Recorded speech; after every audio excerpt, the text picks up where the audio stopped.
Hello दोस्तों, Radhe Radhe blog में आपका स्वागत है। एसआईपी क्या है? एसआईपी में इन्वेस्ट करें या नहीं करें? एसआईपी कैसे वर्क करती है? एसआईपी में इन्वेस्ट का बेस्ट टाइम क्या है? हमसे बहुत से लोग को इन्वेस्टिंग तो करनी होती है, बट हमें मार्केट की इंफॉर्मेशन नॉलेज नहीं होती, हमारे पास टाइम भी कम है। हम अपने इमोशन को कंट्रोल नहीं कर पाते हैं और अक्सर गलत डिसीजन ले लेते हैं। तो एसआईपी आपके लिए बेस्ट ऑप्शन है। एसआईपी का फुल फॉर्म होता है सिस्टमैटिक इन्वेस्टमेंट प्लान। इसमें इन्वेस्टमेंट के लिए आपको ज़्यादा मार्केट को समझने की ज़रूरत नहीं होती है और ना ही इसके लिए समय की ज़रूरत होती है। वीडियो के बाद आपके पास एसआईपी की कंपनी नॉलेज होगी, तो आइए एसआईपी और म्यूचुअल फंड के सारे सवालों का जवाब एक एक करके जानेंगे।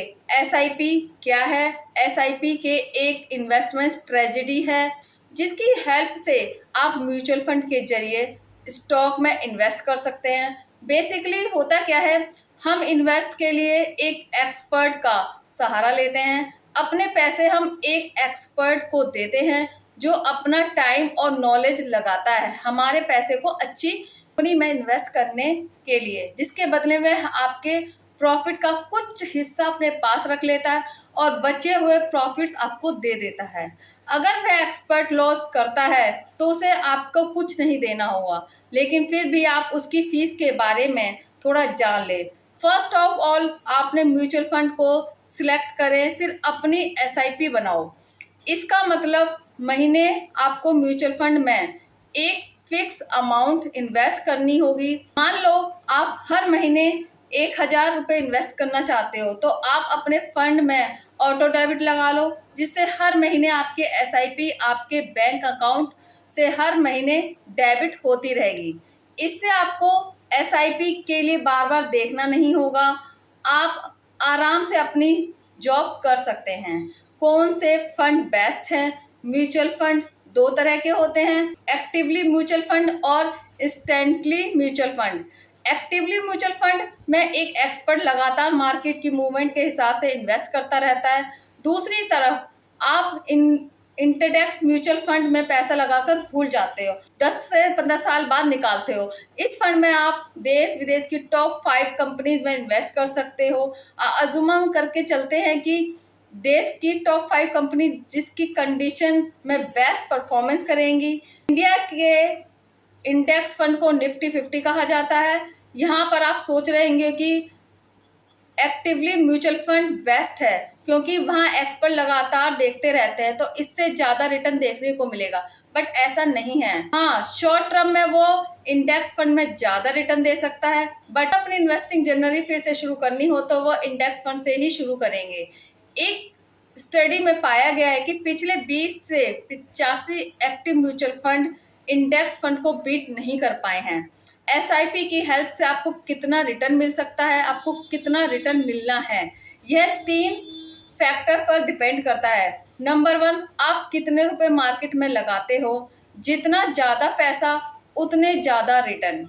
नंबर 2, आप कितने टाइम के लिए मार्केट में पैसा लगाते हो। अगर आप एक बार पैसा लगाकर छोड़ दे, 2 महीने में लगाकर 1-2 महीने में ही निकाल ले, तो आपके लॉस होने के चांसेस लगभग 95% है। अगर आप 5 to 10 ईयर या उससे ज़्यादा टाइम के लिए वेट करते हो तो आपको अच्छे खासे रिटर्न देखने को मिलते हैं। नंबर 3, मार्केट कंडीशन कैसी है, इससे आप कंट्रोल भी नहीं कर सकते हो। हाँ, अगर आपको लॉस हो रहा है तो स्किप मत करना, 5 to ईयर वेट करना, आपको डेफिनेटली प्रॉफिट ही होगा, यानी आप रिस्क नियर टू जीरो हो जाता है। मोस्ट इम्पॉर्टेंट आपके लिए रिटर्न्स आपके पेंशन पर डिपेंड करता है। आपने फंड को विड्रॉल करने से पहले एग्जिट लोड पीरियड चेक कर ले। फॉर एग्जाम्पल, इस फंड में अगर हम 1 साल पहले फंड विड्रॉल करते हैं तो हमें एग्जिट लोड प्लस 15 पर टैक्स अपने प्रॉफिट पर देना होता है, और अगर हम 1 साल के बाद एग्जिट करते हैं तो हमें कोई एग्जिट लोड नहीं देना होता, सिर्फ अपने प्रॉफिट पर 10 पर देना होता है। म्यूचुअल फंड में आप 2 तरह से इन्वेस्ट कर सकते हो, लमसम कर सकते हो और एसआईपी। एसआईपी में आप एफडी की तरह एक बार में ही अपना पैसा लगाकर छोड़ सकते हो, और एसआईपी में आप थोड़ी थोड़ी राशि हर महीने इन्वेस्ट करते रहते हो। अब सवाल आता है, किसी भी डिसीजन पर पहुंचने से पहले थोड़ा जान लेते हैं, अगर किसी वजह से मार्केट अंडर वैल्यू है, जैसे कि ईयर 2020 में लॉकडाउन के टाइम पर हुआ था, मार्केट अचानक क्रैश की गई थी और बहुत ज़्यादा अंडर वैल्यू चली गई थी, तो उस टाइम पर लमसम करना बेस्ट स्ट्रेटजी थी। अब ऐसा टाइम कब आएगा यह कोई नहीं बता सकता, और अगर आप मार्केट के ओवर वैल्यू होने पर इन्वेस्ट करते हो तो आपको लॉस ही होगा। और दूसरी तरफ अगर हर महीने 50,000 रुपए की एसआईपी करते हो, एसआईपी के top 3 myths. Number 1, value market में आपको एसआईपी नहीं करनी चाहिए, लेकिन यह सिर्फ मिथ है। वास्तव में अगर लॉन्ग टर्म में आपको अच्छे रिटर्न चाहिए तो मार्केट कंडीशन कैसी भी हो, हमें एसआईपी करते रहना चाहिए, तभी रुपीस कॉन्स्टेंट एवरेज की हेल्प से लॉन्ग टर्म में बेटर रिटर्न कमा सकते हैं।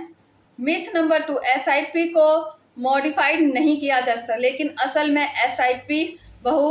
एसआईपी में हमें बहुत ज़्यादा फ्लेक्सिबल मिलती है। एसआईपी में अमाउंट या दैट चेंज से लेकर एसआईपी को कुछ टाइम तक पॉज या स्किप किया जा सकता है। आप अपनी एसआईपी को मॉडिफाई कर सकते हैं टाइम। मिथ नंबर 3, एसआईपी के 3 इक्विटी मार्केट में ही इन्वेस्ट कर सकते हैं, इसलिए वो रिस्क होता है, यह भी गलत है। एसआईपी के 3 ऑफ नॉन सिर्फ इक्विटी के डिफेंडर सेक्टर और मार्केट कैंपस में इन्वेस्ट कर सकते हैं, बल्कि death, gold, even real estate जैसे एसेट्स में भी इन्वेस्ट कर सकते हैं। म्यूचुअल फंड या इंडेक्स म्यूचुअल फंड में इन्वेस्ट करने जाते हो तो आपको 3 टाइप ऑफ फंड दिखाई देते हैं: ग्रोथ, डिविडेंड, पे आउट, डिविडेंड रीइन्वेस्टमेंट्स। अब सवाल आता है किस में इन्वेस्ट करें। इन्वेस्ट करने से पहले हम इन तीनों को समझना होगा।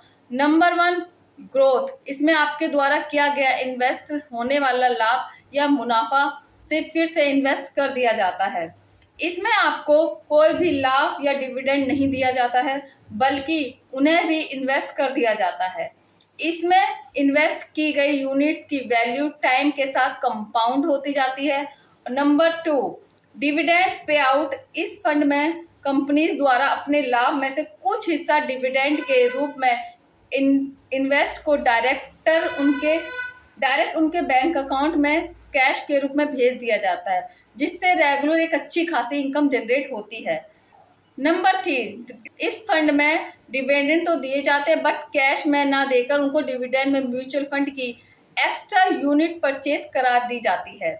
इससे फंड की एक्स्ट्रा यूनिट बाय कर ली जाती है। ईटीएफ यानी एक्सचेंज ट्रेड फंड, इसके बारे में आपने सुना ही होगा। इस वीडियो हम बात करेंगे यह क्या होता है, कैसे हम इसमें इन्वेस्ट कर सकते हैं, और साथ ही इसके टाइप्स और एडवांटेज के बारे में भी समझेंगे, और साथ ही यह भी समझेंगे कि म्यूचुअल फंड से कैसे अलग है ईटीएफ क्या है। ईटीएफ एक इन्वेस्टिंग मेथड है। ईटीएफ की ट्रेडिंग स्टॉक एक्सचेंज पर होती है। जैसे हम म्यूचुअल फंड में इन्वेस्ट करते हैं तो हमें म्यूचुअल फंड की यूनिट्स प्रोवाइड की जाती है, जिसकी प्राइस दिन में सिर्फ एक बार ही मार्केट क्लोज होने के बाद ही चेंज होती है, लेकिन ईटीएफ की ट्रेडिंग स्टॉक की तरह होती है, जिस वजह से इसकी प्राइस हर सेकंड चेंज होती रहती है।